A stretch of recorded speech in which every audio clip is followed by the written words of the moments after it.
indicating Yeah. that you're planning to ban it. I know that you spoke with the CEO of Microsoft did. after that. So could you give us an update on Yeah. where you're? We had a great conversation. He called me to see whether or not how I felt about it, and I said, look, it can't be controlled for security reasons by China. Too big, too invasive, and it can't be. And here's the deal. I don't mind if, whether it's Microsoft or somebody else, a big company, a secure company, very, very American company, buy it. It's probably easier to buy the whole thing than to buy 30% of it, because I say, how do you do 30%? Who's going to get the name? The name is hot. The brand is hot. And who's going to get the name? How do you do that if it's owned by two different companies? So my personal opinion was you're probably better off buying the whole thing rather than buying 30% of it. I think buying 30% is complicated. And I suggested that he can go ahead. He can try. We set a date. I set a date of around September 15th, at which point it's going to be out of business in the United States. But if somebody, and whether it's Microsoft or somebody else buys it, that'll be interesting. I did say that if you buy it, whatever the price is, that goes to whoever owns it, because I guess it's China, essentially, but more than anything else. I said a very substantial portion of that price is going to have to come into the Treasury of the United States, because we're making it possible for this deal to happen. Right now, they don't have any rights unless we give it to them. So if we're going to give them the rights, then it has to come into this country. It's a little bit like the landlord-tenant. Without a lease, the tenant has nothing. So they pay what's called key money, or they pay something. But the United States should be reimbursed or should be paid a substantial amount of money, because without the United States, they don't have anything, at least having to do with the 30%. So I told him that. I think we're going to have, maybe a deal is going to be made. It's a great asset. It's a great asset, but it's not a great asset in the United States unless they have the approval of the United States. So it'll close down on September 15th unless Microsoft or somebody else is able to buy it and work out a deal, an appropriate deal, so the Treasury of the Treasury, I guess you would say, of the United States gets a lot of money. Okay? Mr. President, can you explain why so many of the public health experts on the coronavirus task force are contradicting you on things like why the virus is so widespread in this country, on the efficacy of hydroxychloroquine? Why are so many of these people on your task force contradicting you? Well, I think we're doing a great job. I think we're doing great on vaccines. We're doing great on therapeutics. You'll be seeing that very soon. I think we're, when you look at a map, this is a map of the, I've sort of shown that around a little bit, but that's, the red is the area of most concern. Pretty recent map of the country, and there's a lot of people that in a lot of areas that have gotten very, better very fast. Hydroxy has tremendous support, but politically it's toxic, because I supported it. If I would have said, do not use hydroxychloroquine under any circumstances, they would have come out and they would have said it's a great thing. Many doctors have come out strongly in favor of it. They want it very badly. It's a great malaria drug. So for many years, let me finish my answer. So for many years, it's, I guess 60 years, it's been a malaria drug, very successful, as you know. And it's been also a drug for lupus. And it caused no trouble, virtually nothing in terms of causing people to get sick or having problems with anything. You add the zinc and you add the zithromycin, the Z-Pak as they call it, and it's been very, I happen to take it myself. The threesome, I took it myself for a period of 2 weeks. I had no problem. I had no problem whatsoever, and importantly, I didn't test positive. That's very nice. Okay, I'm very happy about that. Negative, and so that's the story. It's very highly thought of. Interestingly, a great doctor, from what I understand, a great doctor from Yale, feels very strongly about hydroxychloroquine. The Ford Clinic in Michigan came out with a very, very powerful paper saying it's very good. Many other in France, as you know, they came out with a very positive statement. Many individual doctors have come out with very positive statements. I will tell you that if I was surrounded by people, as I was at the time. The reason I took it, we had some people that were relatively near me that tested positive. And I took it for that reason, just because I've heard good things. But Fauci says it doesn't work. Well, Joe Wallace says it doesn't work. I don't agree with Fauci They're on under everything. task force. I don't agree with Fauci. Look, Fauci didn't want, and I like him. I get along with him actually great, but he didn't want to ban people from China from coming into the country, and I overrode him, and I did the right thing. He was saying face masks are no good a short while ago, so it doesn't mean he's a bad person, because he's not. He's a good person. I like him. But we disagree on things. We disagree on things. Now, I will say this. We've done an amazing job with ventilators. We're supplying the world with ventilators. Ventilators are very hard, very expensive, very hard to make, very complex, very complicated machines, very expensive. Hold it. The U.S. have so many deaths. Hold it. The U.S. has so many deaths compared Hold to it. so many countries around the world. Fake news, CNN, hold it.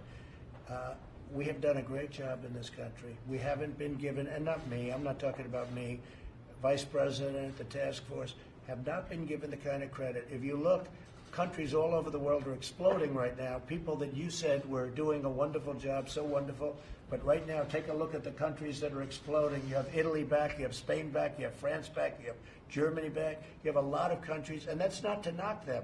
It is a very delicate, very contagious disease. It was released by China. It should never have been allowed to release. There was the source where you could have stopped it. And they did stop it from going into China, although now they say that China is having a lot of problems. Moscow in Russia is having tremendous problems. What China unleashed was a very, very sad situation.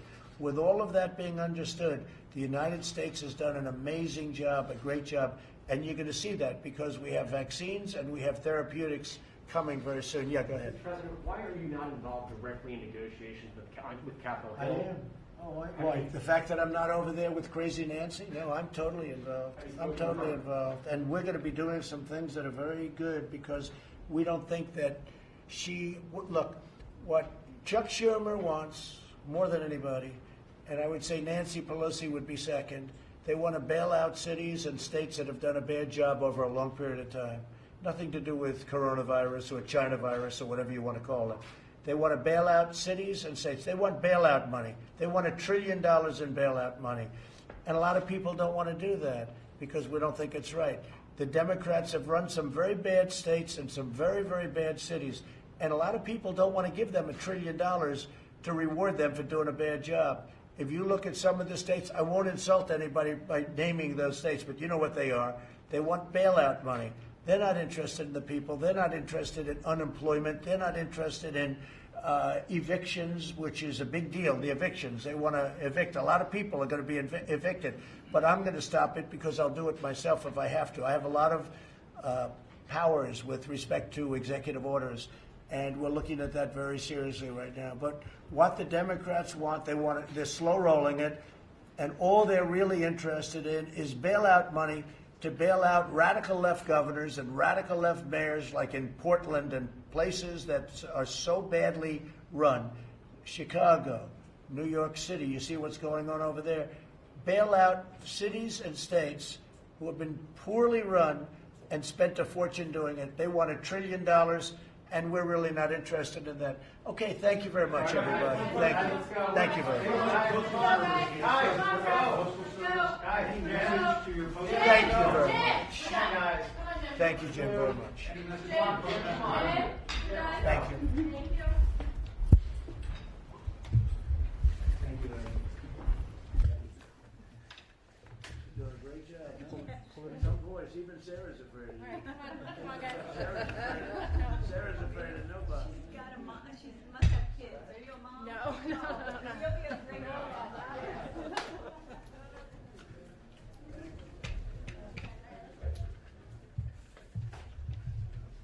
Thanks, Gavin.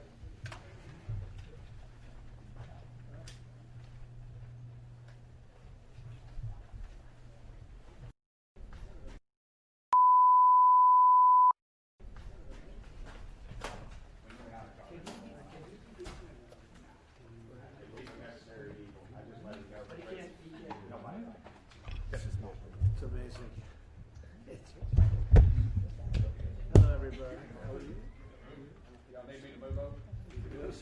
Whatever you need, you just have to get. Don't tell me, sir. That's very nice. Southern You feel comfortable with all those cameras on your head, Congressman? How are you? Hello, everybody. You all set? Well, thank you very much. And today I'm signing an executive order to ensure that the federal government lives by a very simple rule: hire American. We've been doing it at a level that hasn't been done maybe ever. I'll also be taking firm disciplinary action against the leadership of the Tennessee Valley Authority, which has sadly and cruelly betrayed American workers.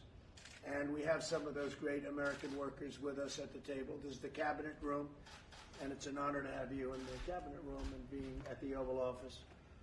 We're joined by the Vice President, Congressman Tim Burchett, who's doing a fantastic job in the state of Tennessee, Secretary of Labor Eugene Scalia, Acting Deputy Secretary of Homeland Security Ken Cuccinelli. Where's Ken? Hi, Ken. I didn't see you down there. That's great. Doing a great job. Keeping you busy, right? We're keeping you busy, Ken. Recently, the CEO of the Tennessee Valley Authority, Jeffrey Liash, made a disastrous and heartless decision. The TVA announced that it would lay off over 200 American workers and replace them with cheaper foreign workers brought in from overseas. The Tennessee Valley Authority leadership then ordered the American workers to train their foreign replacements, rubbing salt in their very open wounds. So we're going to bring in workers. They're going to be foreign workers, and people from Tennessee and some other states right around it are going to train them what to do and how to do it.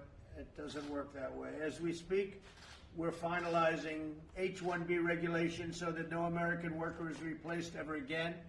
H-1Bs should be used for top, highly paid talent to create American jobs, not as inexpensive labor program to destroy American jobs. Sitting at the table are 6 of the TVA workers who were ordered to train the foreign labor flown in to replace them. I want you and your colleagues to know that my administration will not be putting up with. I happen to know a young woman who's been very active over the last couple of years because we were together on Disney and a couple of other things. Yes, sir. And it all seems to be working out pretty well. You're doing a great job. Thank you. And I thank you for it. But that's why I'm formally removing the chairman of the board, James Thompson, and board member Richard Howarth. If the TVA does not move swiftly to reverse their decision to rehire their workers, then more board members will be removed. We have the absolute right to remove board members, and the board makes the decision. I don't make the decision. I saw there was an ad on television talking about the amount of money that the chairman makes, and it's a ridiculous amount of money. But we have the right to replace the board, and the board is the only ones that get the right to then hire a new person. Furthermore, the board must immediately hire that new CEO who puts the interests of American workers first. The current CEO, Jeff Liash, is ridiculously overpaid. He earns $8 million a year. Did you know that? $8 million. He's the highest paid government official of any country anywhere in the world. Now, I don't know that you call him officially a government. It might be a public-private. It may be something. It was a long time ago it was established, Tennessee Valley Authority.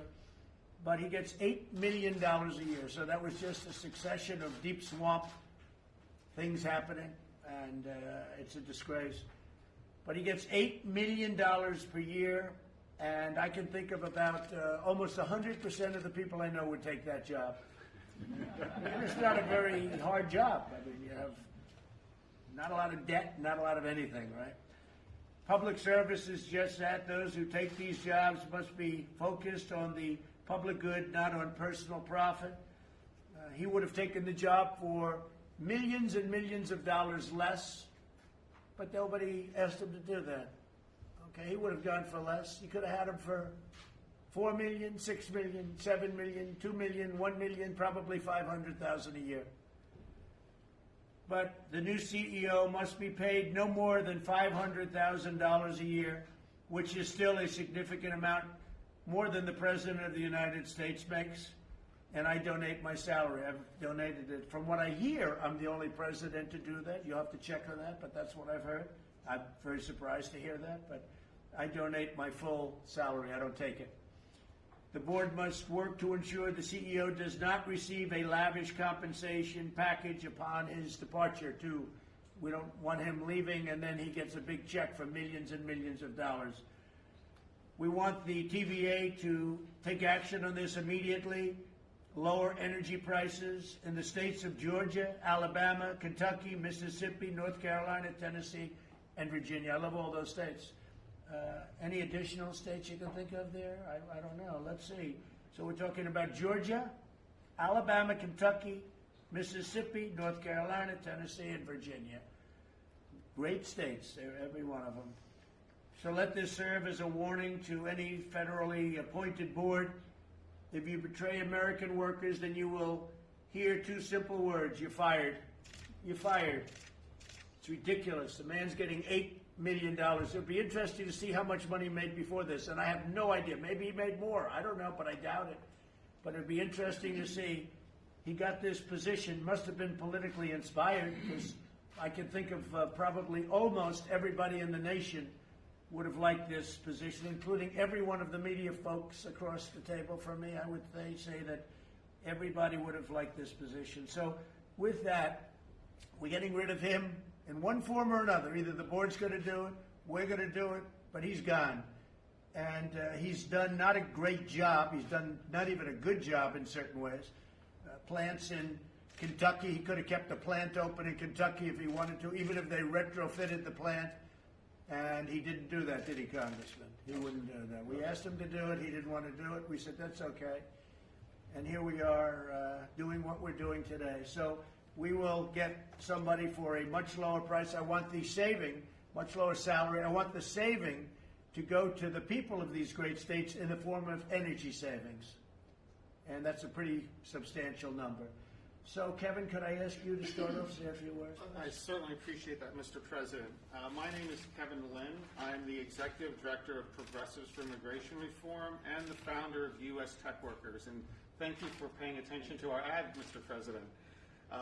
We founded U.S. Tech Workers 3 years ago to look at and inform the public on the great harm that's being caused by the outsourcing and offshoring of our skilled labor jobs. And Mr. President, I want to thank you for inviting us here on behalf of U.S. Tech Workers and the Tennessee Valley Authority. We appreciate your willingness to look at the endangered jobs of the Tennessee Valley Authority workers, especially in a time of pandemic and an election year, when you've been so busy signing documents that affect the welfare of millions of Americans. Taking time to ensure that these hundreds of workers under your administration can continue to provide great services to the American people, as they have since 1933, shows the people of Tennessee and beyond that you stand by your promise to keep American jobs with Americans. This is a historic moment that I'm hopeful will reverse the harm outsourcing and offshoring have done to our nation's productive classes. And it is my hope that Congress will join you, Mr. President, in making sure our workers are more secure in their jobs. Good. Thank you, Mr. President. So you're the one that took the ad about me then. I didn't know that. I just said, I think he's the one that took this really vicious ad. Like, I hired this guy for $8 million and I had nothing to do with it. I said, what's that? But actually, you brought something very important up. Because when I looked into it, I said, this guy's actually making $8 million a year. And you did the ad. So you really made me aware of what was going on with the Tennessee Valley Authority, which has been a feeding pot for a long time. And a lot of deep state, a lot of swamp creatures, okay? So that's it. So we're going to make that. I see. So I think now you realize that it wasn't about me. I hope you now realize I do realize that, Mr. President. But if I could... I accept your apology. In full disclosure, Mr. President, when we sat down with the Davis Agency constructing the ad, Right. They said, who's your audience? And I said, just one person. He's the only one Smart. that would do this, and he's the only one that can come to the aid of these workers in the Tennessee Valley He's the only Authority. one with any guts to do it. Absolutely. You want? I'll tell you though. I have to say, Kevin, the ad was very appropriate, and while it has nothing to do with me, I can do things with respect to the board, and ultimately the board controls that decision. This is a very, very old authority, done in the 1933, yeah, Mr. so President. it was done during the FDR days, and it's been, it's been getting crazier and crazier just over the years, and they have basically nobody watching over them, and the board isn't watching over. You see this happening in public companies also. You see it happening a lot.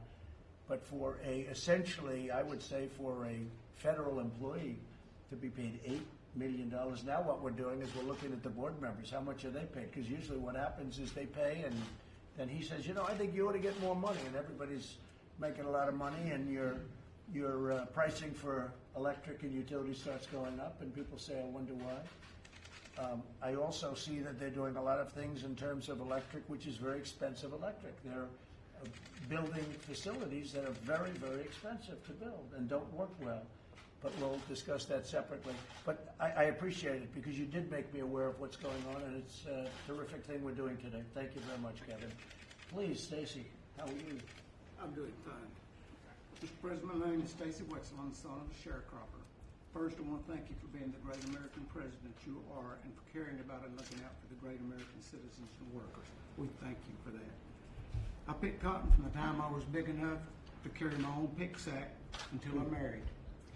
My wife and I have been married 47 years and have 7 children and 14 grandchildren. I began working for TVA in 1975 as a carpenter apprentice.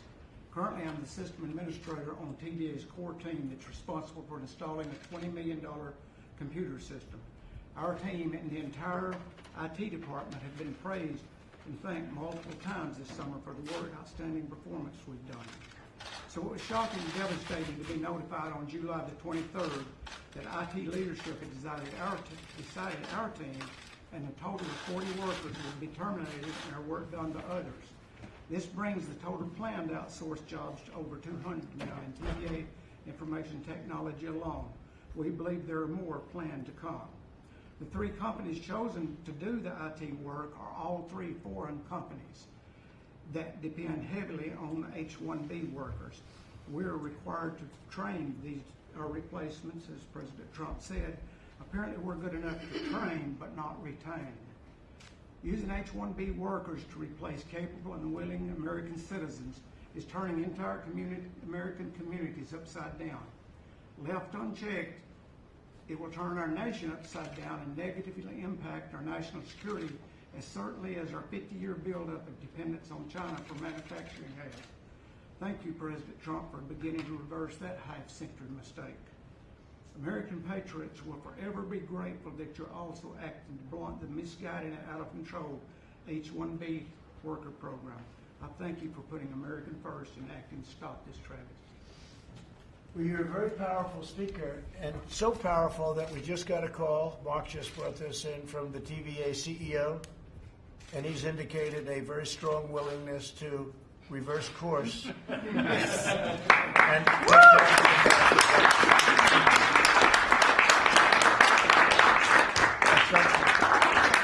must have been Stacy, but I think Stacy did a much better job than me. I mean, you're talking, and all of a sudden I get the note.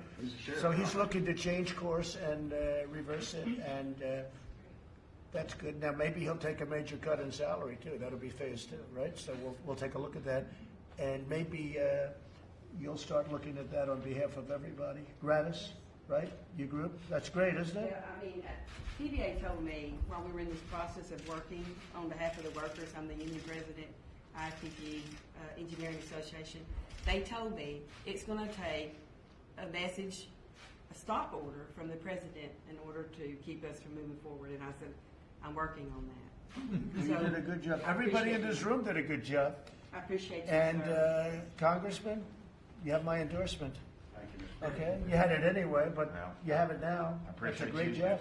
And The only congressman in the room. I'll tell you, Tim, great job. But Thank you very that's only phase 1. Phase 2 is the man shouldn't be paid $8 million a year to run a thing that's pretty easy to run, in all fairness. It's not like he built it. He didn't build it. He went there, and he's been there, and he gets a lot of money, and it shouldn't be. $500,000 is a lot of money, right? yes, sir. And I'm willing to say he gets paid more money than I do. I don't care. But, shouldn't happen. So that's a start. That's a start. And I think we should find out what board members make, okay? Because I can almost guarantee you they're paid heavily. Congratulations, Stacy. Really good. Please, go ahead. Yes, sir, Mr. President. Thank you. My name is David Littlejohn. I am a soon-to-be father. This November, my wife will be giving birth to my first child. I am a long line. I'm the son of a long line of military men and women, so I was born with a heart of service. And with that, I love to serve the people of the Valley. I was told July 23rd that I would be sent home and to be training a contractor from a H-1B dependent contract company. Now, I'm shaking right now because... You're doing great. Thank you. You had a big victory already. I'm shaking right now because this really impacts me and my wife and my unborn child, and I greatly appreciate everyone here to support us. I appreciate it, and thank you very much. And you'll see what happens. It's going to be very quick, too. Thank you. Wendy, please. Yeah, I'm Wendy Turner, and thank you for having us here. I've been a software engineer at CBA for 19 years, so I'm going to change my comments a little. I was coming to say, you know, for the first time in 19 years, I didn't know what was going to happen to me and my kids, and I also take care of my mom, what we were going to do going forward. So, And this was, everybody felt this way in Tennessee Valley Authority then, I guess, right? If you do, even if in 19 years. So everyone had to feel this way, like there's been a big feeling of doubt, right? Yeah. That's a terrible thing. I Yeah. mean, they're waiting for it to happen to them. Yeah, and I've been training since June. I've been training our replacements from a company that relies on. You've been training people? Yes, yes, sir. And so, did they lay you off yet, or are you not sure? I got my notice in June that we would be laid off September 1st. So you're training people to take your job at whatever, right? They told And us where are that the people from that you're training? all over the place. Everything's done Are they remotely. from other countries? They're here on the soil now. I don't know their status as far as. Because with Disney, they were from other countries, right? Go ahead. Yes, I don't know. I know Accenture is replacing our group, and I know they rely heavily on H-1B workers, but I don't know for sure where everyone is. Okay, well, we'll make sure that things work out for the three of them because they're brave to be here. Actually, Sarah, so you'll check that out, right? Let's see that they get their jobs back. Thank you. Because I hear you're great workers. I mean, I said I want people, but I also want people that are really good workers that did a great job. Because, you know, people can be let go, should be able to, if they're not doing a good job. I'm all for that. I'll bet you are. But I said I want people that really do a great job and were unfairly let go. Right, Tim? That's, to me, very important. Thank you very much, Wendy. We'll see what happens, okay? We're going to push it hard. Chuck, please. Mr. President and Mr. Vice President, I recognize how busy your schedule is, and I sincerely appreciate your time today. Okay, I'm Chuck Trudowskis. Basically, I've had the opportunity to work with a really technically competent people in the Tennessee Valley for 7 years. Okay, it's been a great experience. I have a degree in electrical engineering, 45 years of valuable industrial experience, and I'm a certified security professional here. Okay, working with the people in the Tennessee Valley, how I learned just how important the Tennessee Valley is to 11 million people in 7 different states, okay, and how it basically impacts their lives. It's absolutely significant. And that is the reason that I'm really here today. The TVA basically has the capability to produce 35 billion watts of power. Okay, they have 17,000 lines of high voltage How transmission. does that compare to other big utilities, would you say? It definitely ranks right at the top of them. There's no question about it, and very significant. Tennessee Valley is part of the Southeastern Reliability Corporation, and it's obviously one of the biggest players in that area. It's very big. That's a lot. Very significant in that respect here, okay? And in essence here, as a consequence of that, they also basically support 35 dams that produce power from 29 to do flood control. Just a couple of years ago, they were able to reduce billions of dollars of potential damage by managing their rivers correctly in that case. Right. Yeah, 3 major power plants, a nuclear What's power your plant. biggest dam? What's the big dam? Probably it would be Chickamauga or... Huh? He went to in Alabama. Okay. Great. There's the expert right there. Good. Slide you further the expert. But the bottom line, as a consequence of this, is a very important player not only in the Southeast region, but for basically nationally. Okay? And today, the TVA receives hundreds, if not thousands, of potential attacks, cyber attacks, testing its network here, right? It's imperative to have experienced, knowledgeable employees to handle that situation, Right. okay?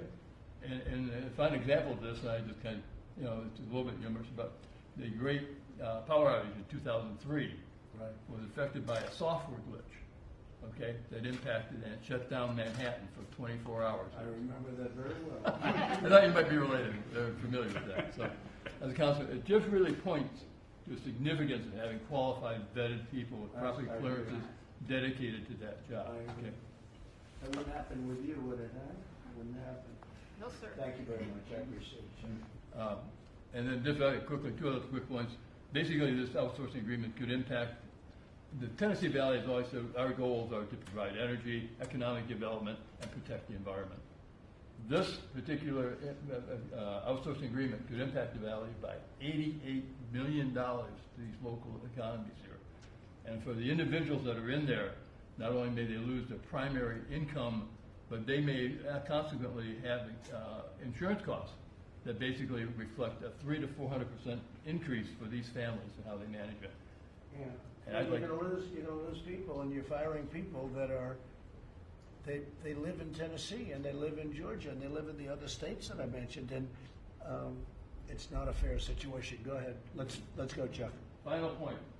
The effort here to make America great again, okay, reflects the fact that we need to take into repatriate manufacturing companies to take and spend our money domestically and support the domestic product. How can we justify spending these millions of dollars for one particular consulting firm, $15 million to Who's the consulting firm? Well, that would be Capgemini. You spend $15 million a year on a consulting firm? Well, this was We just found another nugget of gold. Sarah doesn't care about that one, but that's it. I care about it. You spend $15 million to one consulting firm. It's not consulting. That's one of the companies they're picking up, and it's Capgemini, and that's $15 million just for that one company. How many are there? There's Capgemini, CGI, Accenture, and Tech Systems at TVA. And they're paying tremendous amounts Yes. of money. And our workers are more than capable. They're very political people. You know, it's a very political group of people. You just Really? Not I just to know me. that. Not to me. I don't care. I don't care who they are, but they are very political. Well, I mean, when these people are more than capable of doing the job and have done it with excellence, and TVA says your matrix for your performance is above, it doesn't make sense. And what you're doing, I cannot tell you how much it means to me and for these workers.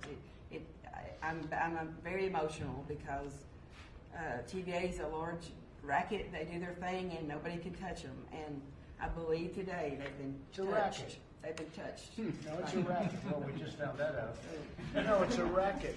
And I mean, I understand that the four firms that you just mentioned that are paid tens of millions of dollars, they're very political firms. You know, they may be good, but they're very political firms, and they do it for much less, much less. You could give them half. You could give them 10%. They'd probably do it for. Those are big numbers for a consulting firm. Well, they're not the consulting firm. They're the ones actually going to take these people's jobs. That's worse. Yes, it is worse. So, I mean... Tim, go ahead, please. Mr. President, thank Congratulations. you, Vice President, so much for this. My mama worked at TVA after at the end of the Second World War, when Dad came home from the Pacific and married her, and then she went into education. But working people are the backbone of this country. That's not cliche, and you've highlighted that so much with the trades and other things that I'm very appreciative of the fact. But I'll tell you what, dadgummit, if TVA wants to be Duke Electric, let them be Duke Electric, but they're not. And they hide behind the government skirt, and they use eminent domain, and their arrogance is beyond belief. When they had the ash spill, people died, and then they're just these poor country folks are just pushing them off till they all die off, till those lawsuits go away. It's ridiculous. And by the way, in Kentucky, when we wanted to have a plant open with a lot of jobs, they didn't even want to consider it. No, they didn't. It's the arrogance. You're questioning them, and finally we have a president with the guts that understands business and government, And if TVA wants to be a government entity, they need to declare it and quit using. They hide behind, they have their. You think Joe Biden would do this? Heck no. He wouldn't know you're alive. He would know. He doesn't know he's alive either. He needs to get out of the box. No, can you imagine him sitting at this table right now? Wouldn't have a clue. No. Okay, so go ahead, Tim. No, I think you pretty much covered it, Mr. President. I'm just honored to be here, Well, I'm honored that you're here, and you've done a fantastic job. and I thank you for standing up for working Yeah, Americans. well, we're going to get this finished too, so we'll get it finished, Sarah. Thank you very much, Tim. Yes, Gene, sir. please. Mr. President, thank you for bringing this group together, and this meeting has, I think, shown a very human impact on individual working Incredible. men and women of a practice that's actually pretty widespread. And the way it's worked under our immigration laws for a while now is that a company that wants to bring in workers from overseas, wants to use the H-1B program for high-skilled workers, has to file an attestation with us at the Labor Department saying, American workers aren't going to lose their jobs when I bring in these H-1B workers. And they have to say it's not going to hurt their wages. Well, what companies do is they bring workers in and then they lease them out to another company. And so you've got one company bringing them in and then leasing them to TVA.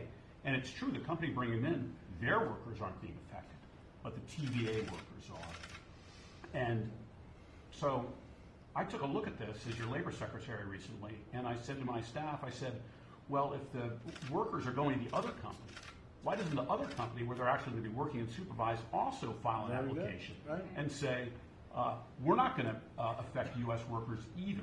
And I said to my staff, why can't we do that? They looked into it, and Mr. President, today you're going to be signing an order that requires that change. So going forward, when those workers are going to another company, both companies are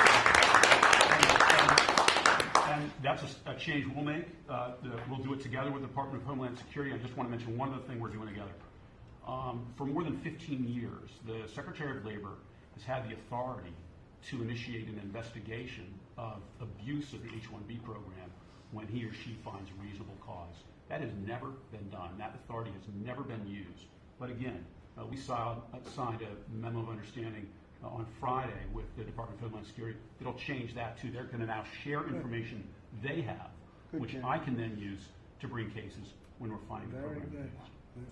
You're going to find a lot. Thank you very much. Thank you, and thank you for this order today. Thank you. Thank you very much. Right, Stace, right? You like that. You like that. We'll take it. Linda, please, go ahead. Well, thank you, Mr. President, for meeting with us today. The concern you show for American workers is greatly appreciated. And my mother made me promise to tell you that Alabama loves and appreciates your leadership. I love Alabama. I love That's a promise Alabama. that my mother made. My name is Linda McDonald. I've lived in Northeast Alabama my entire life. My goal was to work at TVA. That was my American dream. After years of sacrifice and hard work, I achieved that goal. I've been working for TVA for 7 years now. And in that role, I got to see every day. So that was like an ambition of yours to work someday for TVA. Correct. And you finally got there. I did. So what's happening? Well, June 30th, we were told that we would be outsourced to another company with. Not right. Yeah. So here And I yet am they have all faced these with- consulting firms making $10, $15 million a year. Yeah, I feel like And the man that heads it making $8 million a year, right? Go ahead. I feel like my American dream was being stolen from me. Yeah. And given to someone else. So, I just think Is that the way you view it? Given to somebody else? it is. Yeah. It was taken from me. It's a very and given interesting to way of someone viewing else. it, right? So I thank you for listening to us because it felt for so long like no one was even listening to us. So thank you very much. Well, I've been hearing about it for a long time. When I was running, I met Sarah, and we worked on the Disney situation. But that was a long time ago. But this has been happening for a while, so we're taking care of it. Thank you very much. Thank you, Linda. Let's see what happens. You may be very pleasantly surprised. Okay. I hope so. Thank you, Jonathan. Please. Thank you for your time. Thank you. My name is Jonathan Hicks. I'm from a large family, and we've had three members of our family who have served in the U.S. military. I grew up in Tennessee, or around the Knoxville area. and started my career at TVA in 2001 as an IT intern. As soon as I graduated, I got a full-time job there, and I've been there for 19 years. I've been That was a big deal, right? Yes, Working, because there's a great prestige to that. yes, sir. Yeah, Yes, sir. that's true. I've spent my time there working for river operations for their group and helping them, have programs, mostly in-house solutions to be able to manage the river and the river systems. I was told in early June, that I would be training replacements, that I would be receiving my written notice in September, and that the workers that I've been training, there's been 4 plus that I've been training for my one position, and at least 4 of those seem to be H-1B type workers. I guess there's a concern with the kind of stuff that we do, at least for the river operations, and that they're generating a significant amount of power out of all of these dams. And is this something that we want to turn over, this knowledge, this ability to control these dams, and whether it be generation, whether it be floodgates, and hand it over to corporations that aren't in the U.S., to workers that aren't necessarily in the U.S. doing this work? Are you there now? Well, I've been put on non-work status. I'm still employed and still getting a paycheck until September 1st. But what happens in September 1st? Well, I've been relieved of my job duties, but September 1st is when And you train people to take your job? Yes. So you yes. worked with people to take your job? Yes. You've taught them like almost everything you know, but plenty, right? Maybe Well, not. I think Maybe you there's held back a couple of secrets. But Well, learning curve, and there's for the knowledge that they do there for river operations. I think it takes several years of understanding the job in order to be able to do this. The people that are taking over the job have never dealt with utilities. They've never dealt with power generation. They've never dealt with any kind of water management or hydro generation. And so to say that they're ready to go is a misstatement. So. Well, let's see how it works out, Jonathan. I think you're going to be in very good shape. Okay, I have a prediction. Thank you. Thank you, Jonathan. Please. I'm so honored to be here. Honored to have you. My name's Renee McKenzie, and I actually work for the Engineering Association as an advocate for these IT employees and for other white-collar workers. But I've worked really closely with the IT professionals at TVA with all of this that has been going on. I've had to witness the anguish of the different employees that are performing these knowledge transfers on the software and the applications that they actually custom built themselves. But so many TVA employees have been there from the beginning of their careers. So to actually witness what's happening to them being replaced by these non-Americans is very difficult. But I think one of the hardest things to witness is what TVA is actually doing to themselves. I mean, their mission is about bringing economic development to the Tennessee Valley, and to be taking that, taking our economy and just giving it outside of the United States. It's just it's unbelievable, because of what they stand for and what they were built for was to come out And of you see them economic. going outside of the United States, not just here. Right. You Well, see if you look at these companies are based outside of the United States. So, so when they're getting their millions of dollars, I mean, it's going to France. It's really going to. I think one of them is India, Canada, and Ireland. So yes, our dollars are going to them. Unbelievable. And they get us in many other ways too, but we're stopping it, as you noticed. That's very interesting. So you would say France, India, Ireland, Canada, who else? That's the main groups right there. A lot of the work is being outsourced. No, to those and all these firms H-1B visa dependent, and 70% of H-1B visa workers in the United States come from one country, namely India. Mr. President, I worried too about the national security. During a pandemic, people are out of work, and our electric grid could be put in the hands of folks that maybe their loyalty isn't to this great country, and that bothers me. You know, with TVA, more so than most companies, you're talking about controlling all of that energy and power. You're right. You're right about that, Tim. It was a very good statement. Anything else? Again, it's such an honor to be in your It's my presence. honor. It's my great honor. Do you know the man next to you is Ken Cuccinelli, a legend? Look, and I tend to be very quiet. He's a legend in his own mind. So, you know. Ken's done a fantastic job on the border.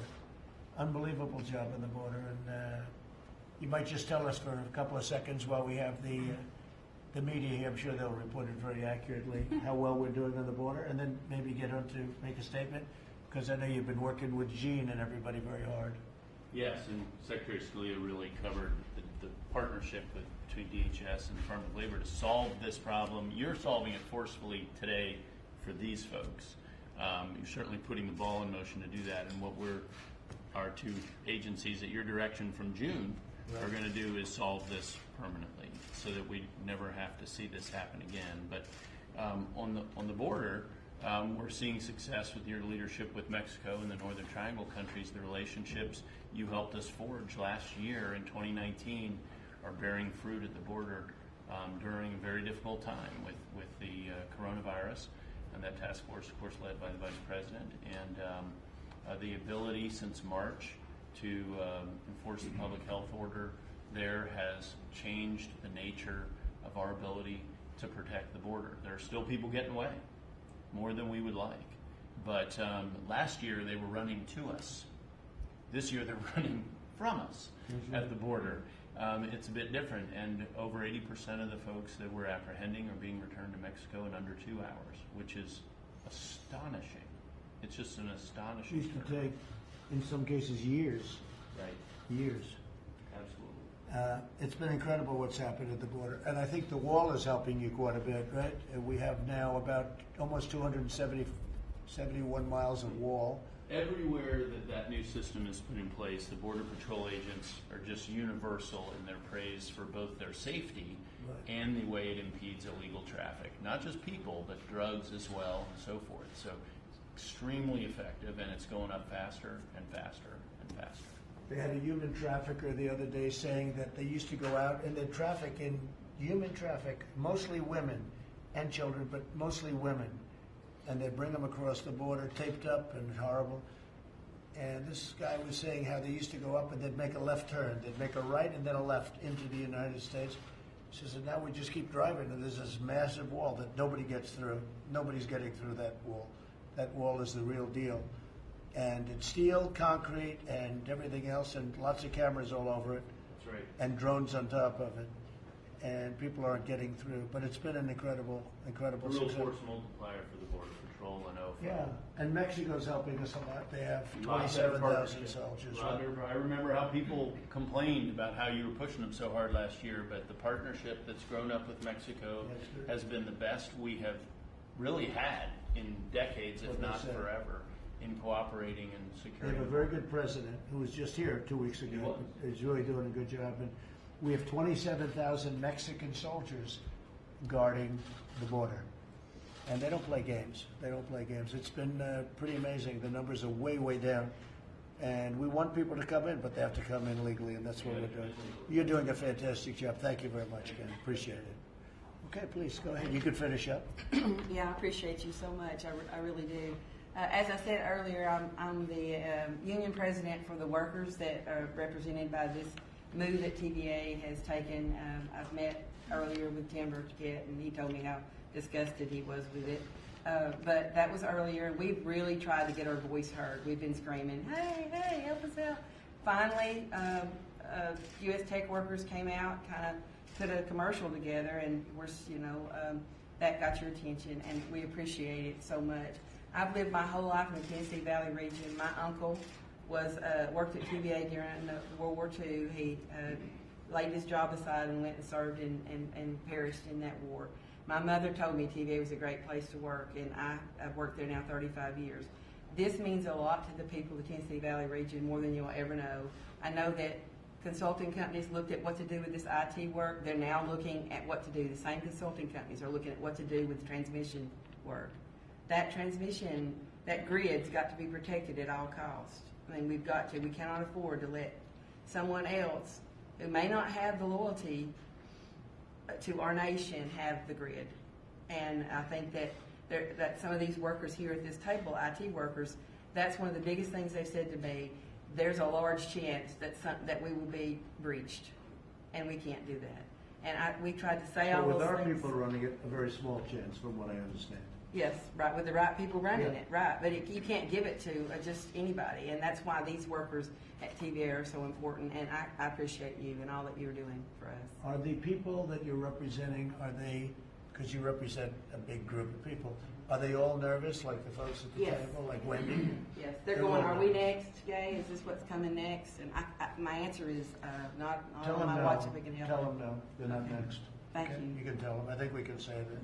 So, thank you very much. Thank you. I just think you bringing TVA back to their mission of service to the people of the Valley, service the people of the Valley, and to this nation is a pivotal moment for the Tennessee Valley Authority. So right now, their mission is taking care of a lot of consultants and a lot of people and paying heads of this whole thing $8 million a year. And you'll find a lot of other things in there that are crazy. Well, people over profit, and that's What what, do the you're doing people here. of Tennessee think when they hear that the head of TVA, which has been running for a long time, and in all fairness, not a very difficult thing, there are many people who could do it.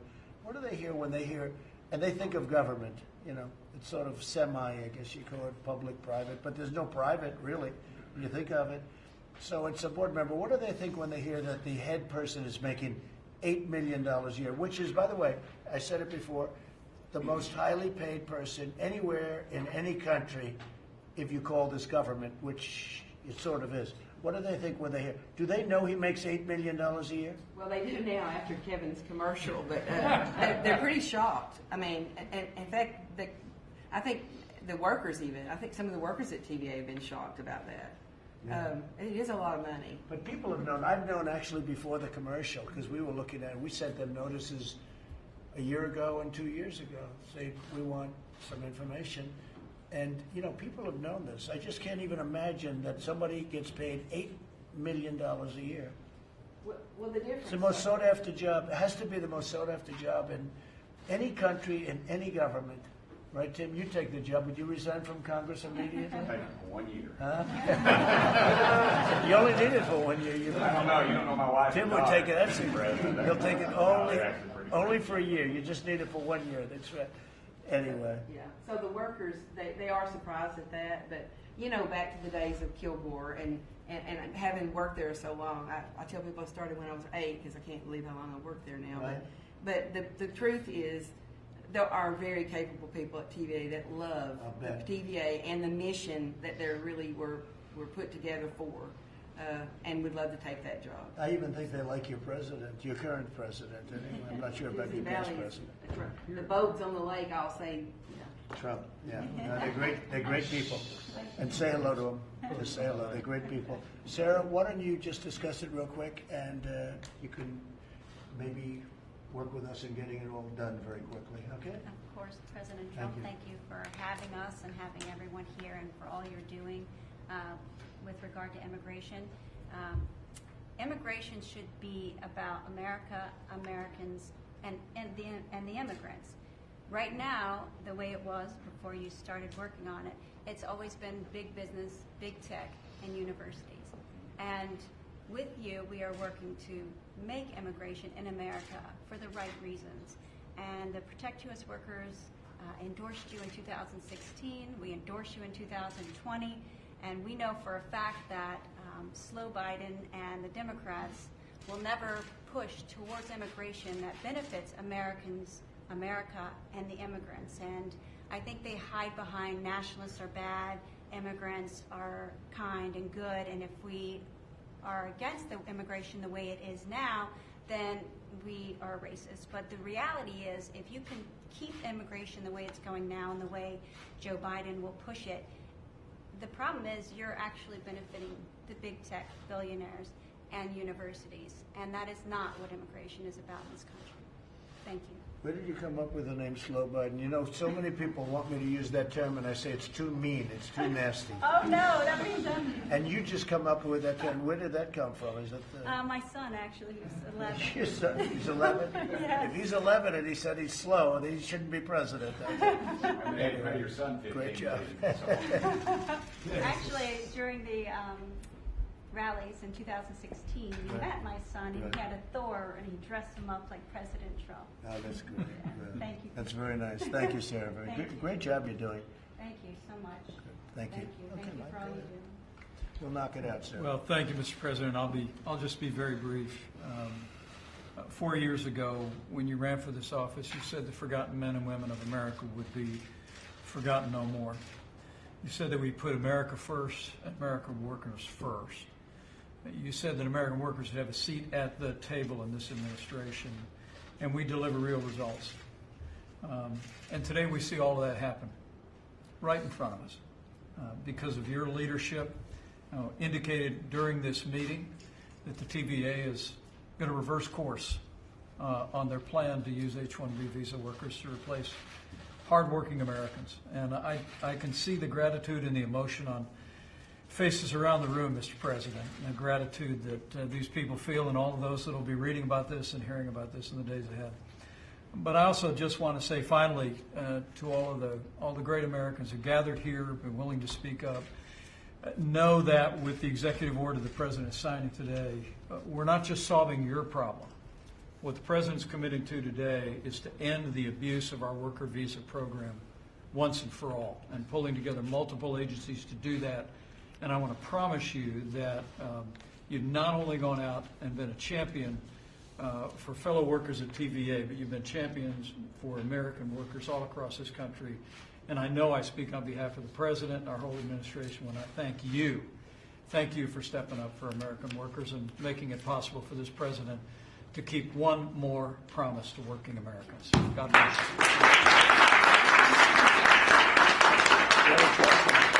So we're going to sign a little document now. Is that okay? I would love that. All right, and it's a very important one, aligning federal contractors and contracting and hiring practices with the interests of the American workers, which is very simple, which actually just boils down to pretty much what we're talking about today. Okay? Thank you so much.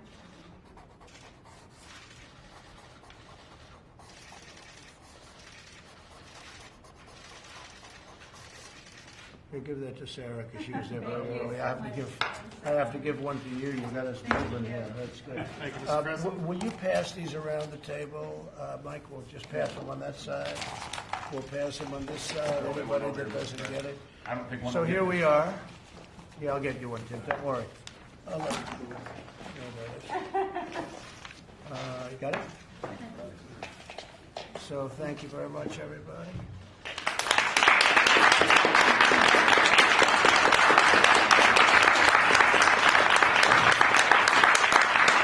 So we're going to be discussing very shortly a immigration bill which covers this and many other things. It'll be a very, very comprehensive bill. It's a word that some people love and some people hate, but it'll be very comprehensive only in the sense that it'll cover just about everything. It'll be based on merit. It'll cover territory that nobody would have thought could have ever been agreed to. And I think it'll be bipartisan in the sense that people are going to like a lot of the things that are in there, and probably some people won't. We're going to have that, and we'll probably do it maybe a little bit after our convention. We'll sign it after the convention. Likewise, we're going to be doing healthcare bill, act, and it will be extremely comprehensive. It will cover a lot of things that nobody thought you would be able to get, and I mean in a positive way, and I think it'll be very popular, and it will be a great thing for our country. In addition, we have many other things, but immigration and healthcare doesn't get much bigger than that.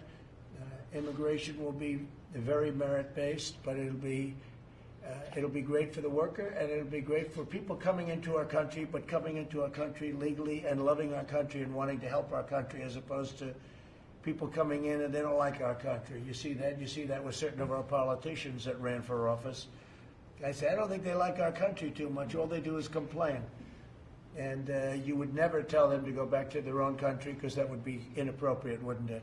But all they do is complain about our country, and their country's going to hell. So, it's sort of an interesting phenomenon. So the merit-based immigration is going to be incredible, and the health care bill or act is going to be something that I don't think anybody in this country thought they'd ever see. And we've done much of that. If you look at some of the legislation that we've passed, Ken, I think you can say very strongly we've gotten things passed that nobody thought would be possible. Whether it's right to try, that's where you're terminally ill and you don't have a right to use our great medicines because they haven't been approved. They're in a line of approval, and it takes a time. We've cut the time in half, by the way, for approval by the FDA. But people are sick. We have very promising drugs, and they're not allowed to use them because, they're terminally ill, and they wouldn't let them use them because of liability and other things. But I got that taken care of, so right to try was a very important one. Getting Veterans Choice was so important. Having Veterans Choice, nobody thought we could get that. Hasn't been done in 50 years. They haven't been able to get it. We got Veterans Choice. We got Veterans Accountability because we have so many other things, so many things. And on the border, Ken, we've done things that nobody thought would have been possible, right? Do you want to name a couple of them? Making enormous progress in the, especially in the regulatory arena, reestablishing the 140-year-old American tradition of inviting immigrants here who can stand on their own 2 feet, as much like Sarah had said, and to add to this country and while not becoming a burden on the country. We've also, the security that you've advocated for and pushed us to achieve has been unprecedented on a border that we still have more work to do. But the amount of improvement in 3 years is just extraordinary. And one more piece of legislation is near and dear to my heart that you led is criminal justice reform, which was lots of people before you talked about it, and this is the first administration to do it. Nobody else could have gotten that done. Nobody. That's right. And we really thank Ken, but we thank a lot of people that came through. By the way, some conservative, very conservative, really wanted it, and some liberal wanted it. But we got criminal justice reform done. Nobody thought that was possible. The biggest beneficiary is African Americans and Hispanic Americans, I would say, and Asian Americans, the groups. But tremendous benefits, and it's really amazing. When we got that done, we had people supporting that I would have never thought would have supported it. Not for bad reasons, but they would have never supported it, and they actually led the way. It's pretty incredible. Criminal justice reform was a big deal. You know that, Tim. So you were helpful, actually, and I appreciate it. And thank you very much. Anybody have a question? Yes, Mr. Yeah, President. please, go ahead. Go ahead, please. Mr. President, on TikTok, you said over the weekend Yeah. that you're planning to ban it. I know that you spoke with the CEO of Microsoft did. after that. So could you give us an update on Yeah. where you're? We had a great conversation. He called me to see whether or not how I felt about it, and I said, look, it can't be controlled for security reasons by China. Too big, too invasive, and it can't be. And here's the deal. I don't mind if, whether it's Microsoft or somebody else, a big company, a secure company, very, very American company, buy it. It's probably easier to buy the whole thing than to buy 30% of it, because I say, how do you do 30%? Who's going to get the name? The name is hot. The brand is hot. And who's going to get the name? How do you do that if it's owned by two different companies? So my personal opinion was you're probably better off buying the whole thing rather than buying 30% of it. I think buying 30% is complicated. And I suggested that he can go ahead. He can try. We set a date. I set a date of around September 15th, at which point it's going to be out of business in the United States. But if somebody, and whether it's Microsoft or somebody else buys it, that'll be interesting. I did say that if you buy it, whatever the price is, that goes to whoever owns it, because I guess it's China, essentially, but more than anything else. I said a very substantial portion of that price is going to have to come into the Treasury of the United States, because we're making it possible for this deal to happen. Right now, they don't have any rights unless we give it to them. So if we're going to give them the rights, then it has to come into this country. It's a little bit like the landlord-tenant. Without a lease, The tenant has nothing. So they pay what's called key money, or they pay something. But the United States should be reimbursed or should be paid a substantial amount of money, because without the United States, they don't have anything, at least having to do with the 30%. So I told him that. I think we're going to have, maybe a deal is going to be made. It's a great asset. It's a great asset, but it's not a great asset in the United States unless they have the approval of the United States. So it'll close down on September 15th unless Microsoft or somebody else is able to buy it and work out a deal, an appropriate deal, so the Treasury of the, really the Treasury, I guess you would say, of the United States gets a lot of money.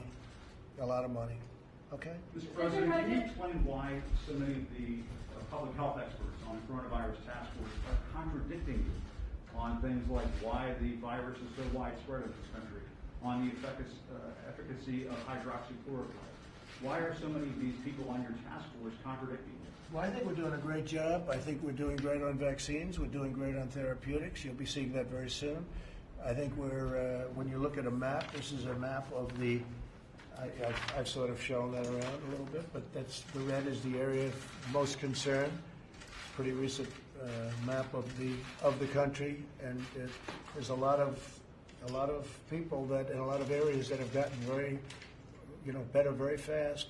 Hydroxy has tremendous support, but politically it's toxic, because I supported it. If I would have said, do not use hydroxychloroquine under any circumstances, they would have come out and they would have said it's a great thing. Many doctors have come out strongly in favor of it. They want it very badly. It's a great malaria drug. So for many years, let me finish my answer. So for many years, it's, I guess 60 years, it's been a malaria drug, very successful, as you know. And it's been also a drug for lupus. And it caused no trouble, virtually nothing in terms of causing people to get sick or having problems with anything. You add the zinc and you add the zithromycin, the Z-Pak as they call it, and it's been very, I happen to take it myself. The threesome, I took it myself for a period of 2 weeks. I mean, I had no problem. I had no problem whatsoever, and importantly, I didn't test positive. That's very nice. Okay, I'm very happy about that, negative. And so that's the story. It's very highly thought of. Interestingly, a great doctor, from what I understand, a great doctor from Yale, feels very strongly about hydroxychloroquine. The Ford Clinic in Michigan came out with a very, very powerful paper saying it's very good. Many other in France, as you know, they came out with a very positive statement.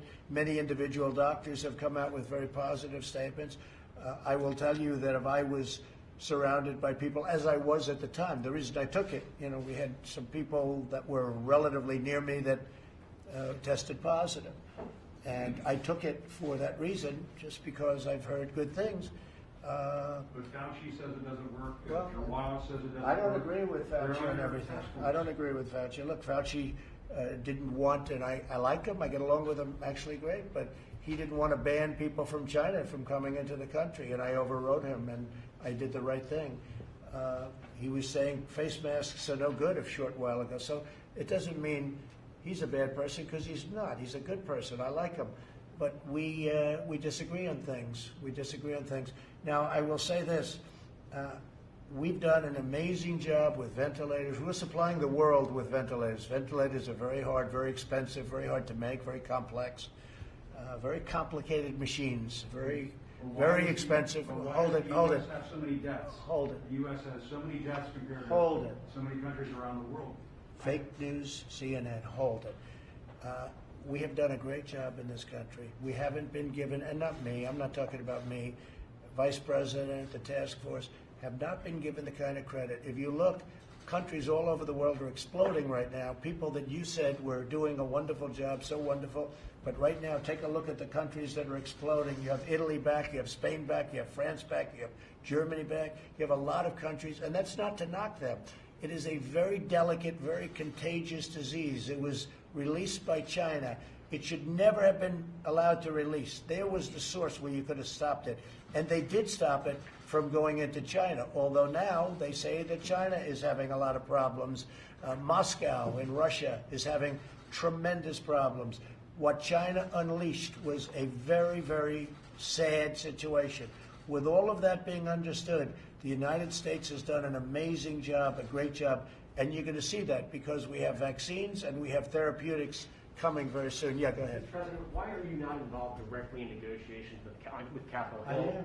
Oh, why? The fact that I'm not over there with Crazy Nancy? No, I'm totally involved. I'm totally involved. And we're going to be doing some things that are very good because we don't think that look, what Chuck Schumer wants more than anybody, and I would say Nancy Pelosi would be second, they want to bail out cities and states that have done a bad job over a long period of time. Nothing to do with coronavirus or China virus or whatever you want to call it. They want to bail out cities and states. They want bailout money. They want $1 trillion in bailout money. And a lot of people don't want to do that because we don't think it's right. The Democrats have run some very bad states and some very, very bad cities. And a lot of people don't want to give them $1 trillion to reward them for doing a bad job. If you look at some of the states, I won't insult anybody by naming those states, but you know what they are. They want bailout money. They're not interested in the people. They're not interested in unemployment. They're not interested in evictions, which is a big deal, the evictions. They want to evict. A lot of people are going to be evicted. But I'm going to stop it because I'll do it myself if I have to. I have a lot of powers with respect to executive orders, and we're looking at that very seriously right now. But what the Democrats want, they're slow rolling it, and all they're really interested in is bailout money to bail out radical left governors and radical left mayors like in Portland and places that are so badly run. Chicago, New York City, you see what's going on over there. Bail out cities and states who have been poorly run and spent a fortune doing it. They want $1 trillion, and we're really not interested in that. Okay, thank you very much, everybody. Thank you. Thank you very much. Thank you very much. Thank you, Jim, very much. Thank you. Thank you, Amy. You're doing a great job. Some boys, even Sarah's afraid of you. Sarah's afraid of nobody. She must have kids. Are you a mom? No. You'll be a great mom.